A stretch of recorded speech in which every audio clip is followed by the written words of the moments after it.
विश्वानि देव सवितर्दुरितानि परासुव यद्भद्रं तन्नयासुव। ओम शांति शांति शांति। नमस्ते। साधक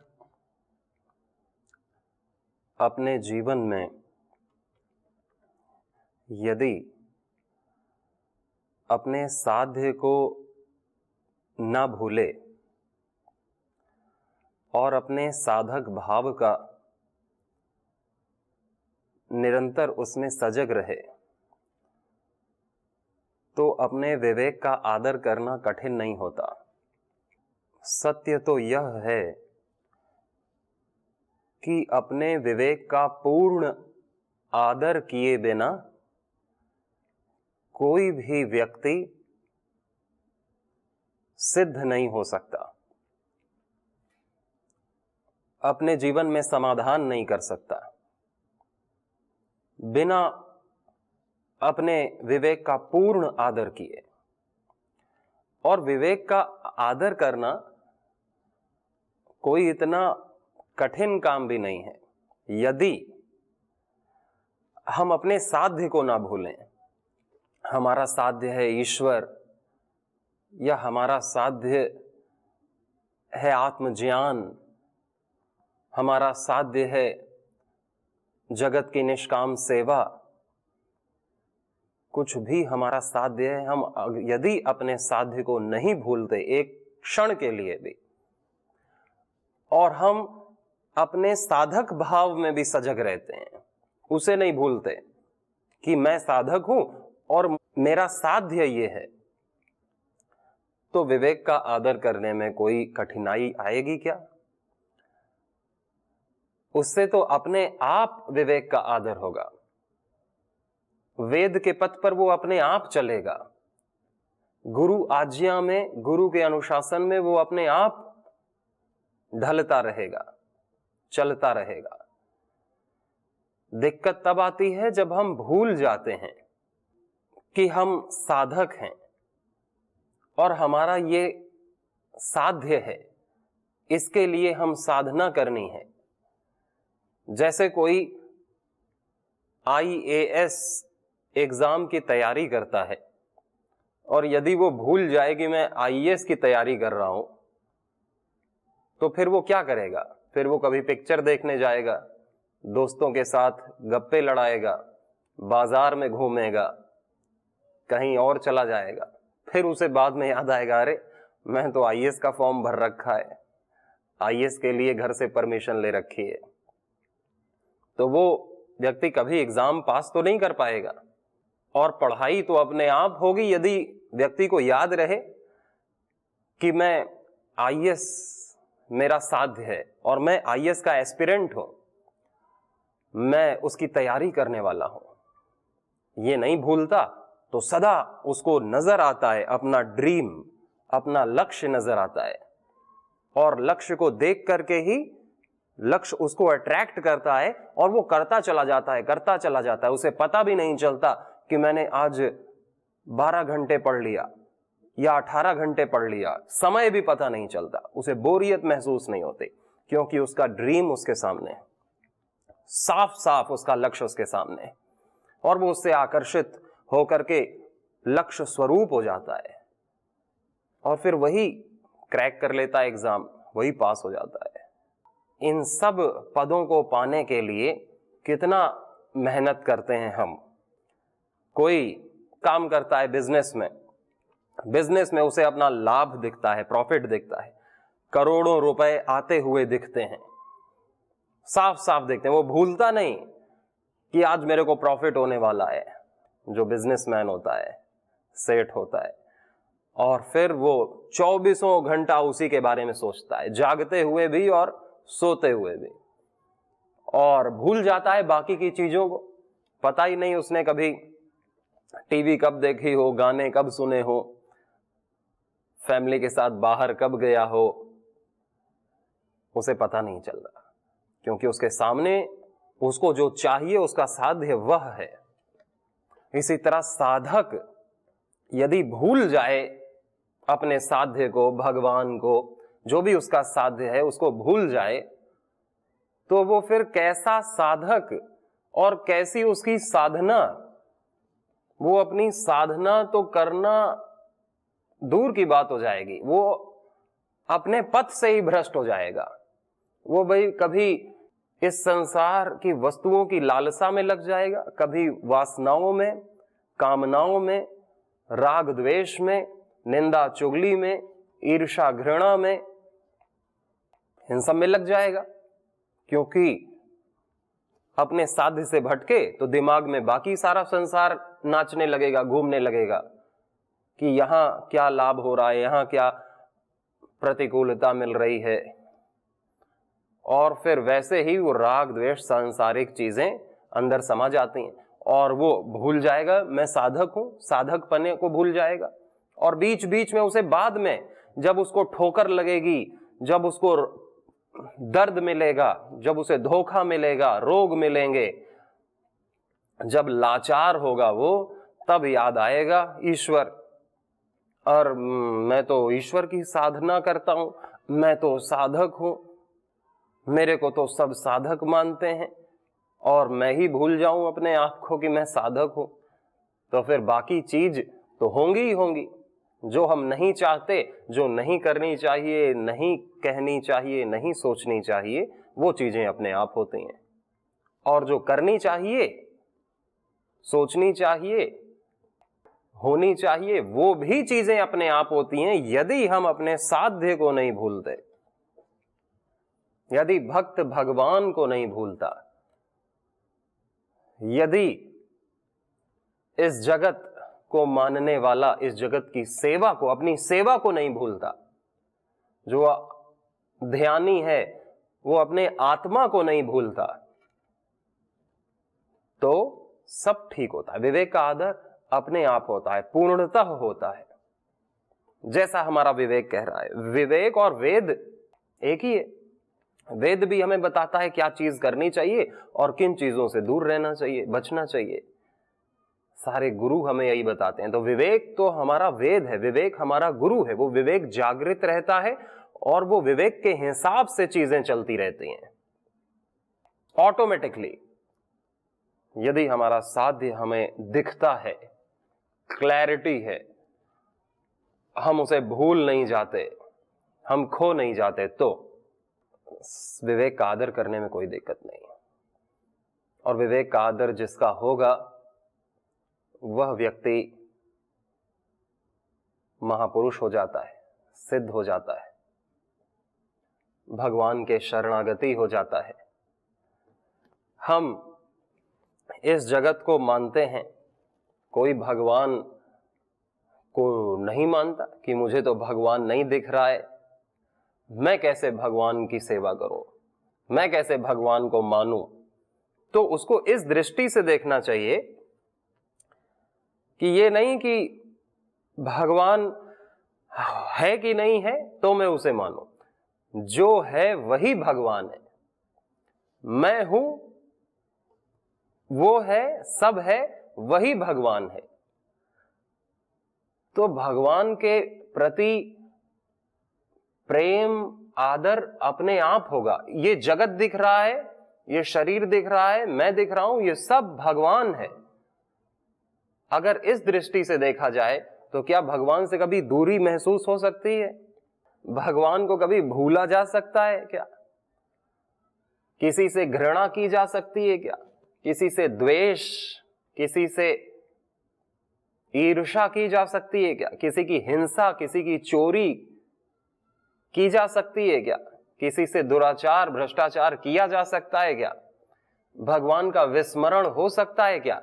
यदि इस दृष्टि से हम भगवान को मानते हैं कि जो है वही भगवान है। और वेद भी तो कहता है कि ईशावास्यमिदं सर्वम यत् किंच जगत्याम जगत तेन त्यक्तेन भुंजिताः मा गृधः कस्य स्विद्धनम। ये किसका है? ये किसी का नहीं, ये सब ईश्वर का है और ईश्वर ही है, वही छाया है हर जगह। जो है भगवान है तो हमें उसके प्रति पूज्य भाव होगा, प्रेम का भाव होगा कि मैं इस जगत की सेवा करूंगा। फिर हमें कुछ जगत नहीं भासेगा, अलग नहीं भासेगा, ये हमें भासेगा भगवान। हम स्वयं के प्रति भी भागवत दृष्टि रखेंगे, हम सभी मनुष्यों के प्रति भागवत दृष्टि रखेंगे, हम इस प्रकृति, पशु पक्षी वनस्पति संपूर्ण सृष्टि के प्रति भागवत दृष्टि रखेंगे और फिर हमारा जीवन भागवतमय होगा, भागवत दैवीय गुणों से संपन्न होगा। नहीं तो हम भगवान को पूरा जीवन ढूंढते रह जाते हैं, भगवान मिलता नहीं। न जाने हम उसे किस रूप में देखना चाहते हैं, जैसा हम चाहते हैं कि हमने तो भगवान का ये रूप बनाया है, यही रूप हमें सामने चलता हुआ आकर के देखना चाहिए। ढूंढते रह जाते हैं।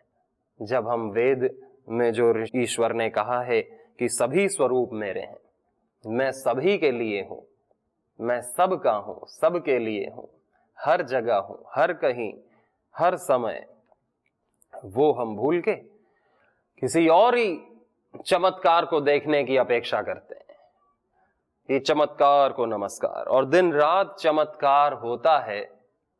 सूरज के उगने में, सूरज के प्रकाश में, फूलों के खिलने में, रात्रि होने में, दिन होने में, मौसम बदलने में, गुरुत्वाकर्षण में, हवाओं के चलने में, इस सांसों के चलने में, इस दिल धड़कने में, भोजन के पाचन में, आपसी प्रेम भाव में, इतने रोज चमत्कार होते हैं, लेकिन हम इसके यूज टू हो जाते हैं।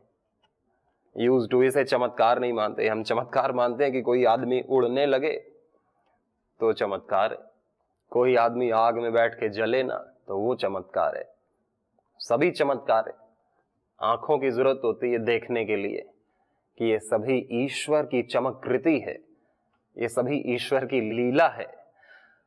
हम इसे देख करके भाव विभोर होते हैं जब हम मानते हैं कि जो है वो ईश्वर ही है, ईश्वर के अलावा कुछ भी नहीं। तस्य को मोह कह शोकः एकत्वम अनुपश्यते।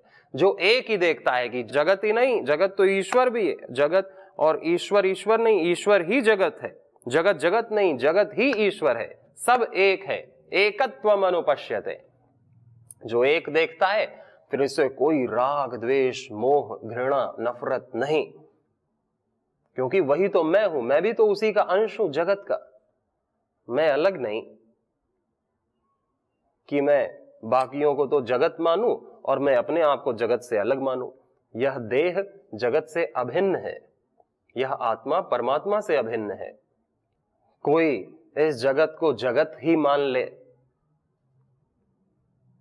और इस जगत को जगत मान करके इसकी सेवा करे कि यह जगत है और मेरा देह भी जगत है और यह देह इस संसार से अभिन्न है, तो यह देह संसार के लिए है, और यह मानकर अचाह हो जाए, संसार से कुछ अपेक्षा ना करे, अचाह और अकिंचन होकर के उल्टा संसार की ही सेवा करे, क्योंकि ये सब कुछ मेरा देह, ये सब संसार का है, तो भी उसे उसी तत्व की प्राप्ति होगी, भागवत तत्व की प्राप्ति होगी, सत्य की प्राप्ति होगी। और कोई स्वयं को मानता है तो स्वयं को मान करके, बिना माने तो हम जीवन जी नहीं रहे कि हम किसी का अस्तित्व नहीं मानते। बिना अस्तित्व माने हम जीवन कैसे जिएंगे? हम जगत का अस्तित्व मानना पड़ेगा जो दिख रहा है हमारी आंखों से। हमें स्वयं का अस्तित्व मानना पड़ेगा, जिसे हम अनुभव कर पा रहे हैं। अपने सुख दुख को तो हम अनुभव कर पा रहे हैं, हम स्वयं का अस्तित्व मान करके हम अचाह और अकिंचन हो सकते हैं। हम जगत का अस्तित्व मान करके हम इसके प्रति उदार हो सकते हैं। कि मैं हूं, मुझे किसी की जरूरत नहीं। इस जीवन को जीने के लिए, सुख का अनुभव करने के लिए हमें किसी की जरूरत पड़ती है क्या? मैं अभी प्रसन्नता अनुभव कर रहा हूं, इसमें तो सब अनटच्ड हैं मेरे अंतःकरण से। मेरा अंतःकरण तो मेरा है, मैं इसमें कोई भी विचार ला सकता हूं। अभी मैं स्वाधीन हूं। तो स्वयं के अस्तित्व को हम मानते हुए हम पूर्ण स्वाधीन हो सकते हैं। हम पूर्ण अचाह और अकिंचन हो सकते हैं कि किंचित मात्र भी वस्तु मेरे लिए नहीं है, कोई भी चाहत मेरी नहीं है इस संसार से। ये चाहत संसार पूरी नहीं कर सकता। पूरा संसार भी मिल जाए तो क्या एक व्यक्ति की चाहत पूरी कर लेगा? व्यक्ति की चाहत कभी नहीं पूरी होती। व्यक्ति अचाह होता है तभी उसकी सारी चाहतें पूरी हो जाती हैं। अचाह होने पर जब उसे यह ज्ञान होता है कि मैं स्वाधीन हूं, मेरी चाहतें पूरा करने में मैं ही समर्थ हूं। और चाहते क्या है? मैं सुखी रहूं, मैं शांत रहूं। और सुखी और शांत रहने में तो अचाह ही एक माध्यम बनता है। मैं अचाह हो जाऊंगा।